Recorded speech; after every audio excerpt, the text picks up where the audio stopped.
pour vous le monde c'est ceci,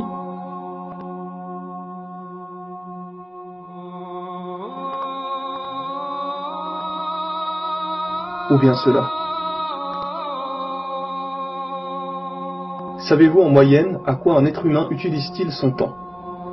Il passe environ 7 à 8 heures à dormir, environ le même temps à travailler, 1 heure de voiture, 2 heures pour les occupations diverses, nettoyage de la maison, faire les courses, préparer à manger, aller chez le médecin, se laver, etc.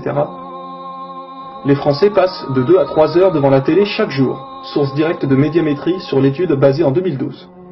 Environ 2 heures pour les autres divertissements, faire du sport, ordinateur, cinéma, restaurant, etc. Et en moyenne 1 heure à 1h30 à manger. Oui, les gens mangent de plus en plus rapidement. Savez-vous combien de temps reste-t-il alors pour se tourner vers la religion, pour prier, etc. Eh bien rien du tout. Il ne vous reste plus du tout de temps. Pourquoi? Parce que des banalités inutiles ont capturé votre esprit et vous poussent à passer votre temps à faire des choses qui ne servent à rien. Rendez-vous compte que vous passez parfois des heures devant la télévision. Vous n'avez pas de film intéressant à regarder, vous zappez les chaînes comme ça, juste par pur hasard. Ou bien que vous traîniez pendant des heures sur Facebook, YouTube, Twitter, etc. Rendez-vous vraiment compte que cela ne sert vraiment à rien? Et vous recommencez tous les jours. Vous avez complètement délaissé l'au-delà pour ces occupations futiles, qui en plus ne procurent en réalité aucune vraie satisfaction. Ne vous rendez-vous pas compte que cela n'apporte rien? Ne vous dites-vous pas le soir en allant vous coucher que vous avez perdu votre temps, que vous n'avez rien fait vraiment de votre journée? Non, vous allez recommencer le lendemain et le surlendemain, etc. Allah nous a bien dit, mais vous préférez plutôt la vie présente alors que l'au-delà est meilleur et plus durable. Alors que certains musulmans pieux, eux, prennent chaque jour 1 heure ou plus pour faire leur prière, lire un peu de Coran, remercier Allah, chercher à aider des gens, rendre visite à leurs proches, leur offrir un cadeau de temps en temps, chercher à aider un pauvre, apprendre l'islam à ceux qui ne savent pas.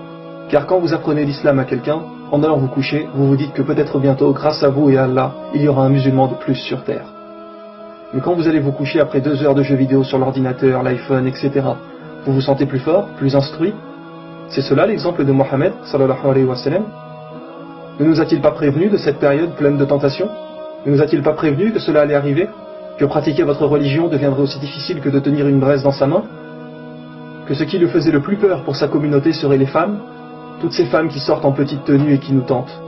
Car nous savons très bien que pour une femme, un homme est prêt à tout, et même à abandonner sa religion. Alors, notre prophète sallallahu alayhi wa sallam ne nous a-t-il pas tout dit pour que nous soyons sur nos gardes, et qu'il n'y ait pas de surprise?